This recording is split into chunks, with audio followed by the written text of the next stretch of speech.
साथियों, मैं राघव ठाकुर हूँ। आप सभी यूपीएसआई परीक्षार्थियों के लिए विशेष संदेश है।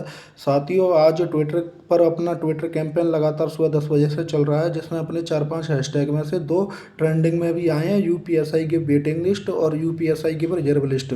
तो साथियों, आपको डिमोटिवेट होने की जरूरत नहीं है, अपने अन्य हैशटैग भी ट्रेंडिंग में आ जाएंगे।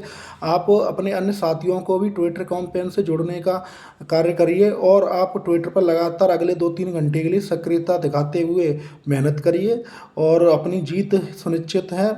और मैं आप सभी से, मेरे को कुछ मैसेज भी प्राप्त हुए हैं ट्विटर आईडी सस्पेंड होने इत्यादि समस्या आ रही है, तो आपको मैं कुछ इंस्ट्रक्शन दे देना चाहता हूं कि आप रिपोस्ट करते समय एक से दूसरी रिपोस्ट के बीच में ना 30 सेकंड का कम से कम गैप रखिए। कॉपी पेस्ट ज़्यादा ना करें। कॉपी पेस्ट अगर आप करते हो तो उसको नंबरिंग 1 2 3 ऐसे करके दे दिया करें, है ना।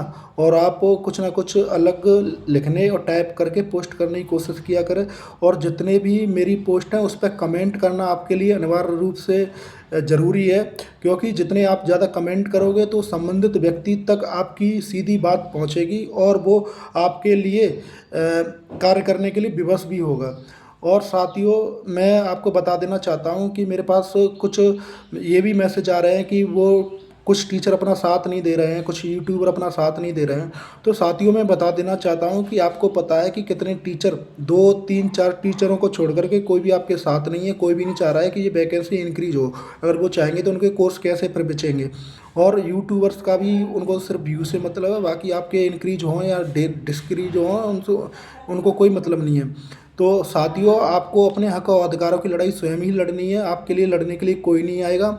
मुझे पता है कि मैंने ये लड़ाई कहाँ से शुरू की और यहाँ तक किस कठिनाइयों से पहुँचाई है। साथियों, ये ऐतिहासिक लड़ाई है। आज तक के इतिहास में ग्राउंड लेवल पर प्रोटेस्ट को अगर हटा दिया जाए तो इतनी बड़ी क्रांति उत्तर प्रदेश के इतिहास में कभी नहीं हुई है। इतने लेवल पर किसी भी, चाहे वो राजनीतिक मुद्दा हो, चाहे सामाजिक मुद्दा हो, चाहे शिक्षा या भर्तियों से संबंधित मुद्दा हो, इतने विधायक सांसदों तक ज्ञापन का अभियान कभी भी नहीं चला है और ना ही पद वृद्धि की मांग हुई है। साथियों, आपने बहुत इस मुहिम को ना स्टेट लेवल तो छोड़िए, उत्तर प्रदेश को तो छोड़िए, नेशनल लेवल तक सबके ध्यान में ला दिया है, सबका ध्यान आकर्षित किया है। तो साथियों, और आप हतोत्साहित होने की ज़रूरत नहीं है। माननीय महाराज जी अभी लखनऊ में स्टे नहीं कर पा रहे हैं। वो अपने निजी सरकारी कार्यों से अलग अलग ज़िलों के दौरे पर हैं, है ना। अभी उन्होंने कल कैबिनेट मीटिंग भी ली थी। तो जितने भी विधायक और सांसदों ने आपको ने ज्ञापन दे रखे हैं, वो उन्होंने सबने बाबा जी, पूजनी बाबा जी से अपॉइंटमेंट लगा रखे हैं। तो बाबा जी जब जैसे ही लखनऊ में स्टे करना शुरू करते हैं तो उनसे विधायकों और सांसदों की मुलाकातों का दौर शुरू हो जाएगा।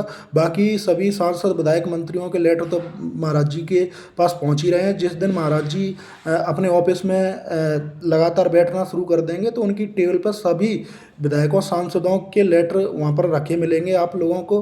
तो और विधायक और सांसदों का व्यक्तिगत रूप से महाराज जी से मिलना भी शुरू हो जाएगा।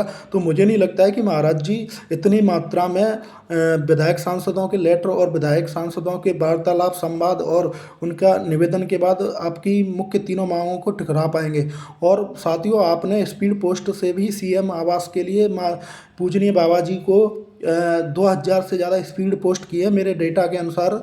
तो उन पे भी महाराज जी सोचने के लिए मजबूर होंगे।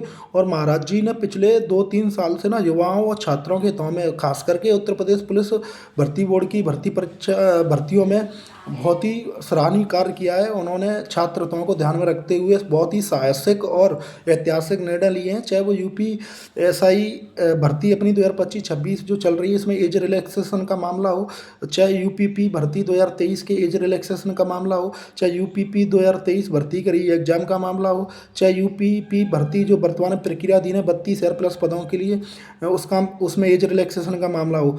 महाराज जी ने अपनी एक एक बातों को माना है और उनको पूरा किया है।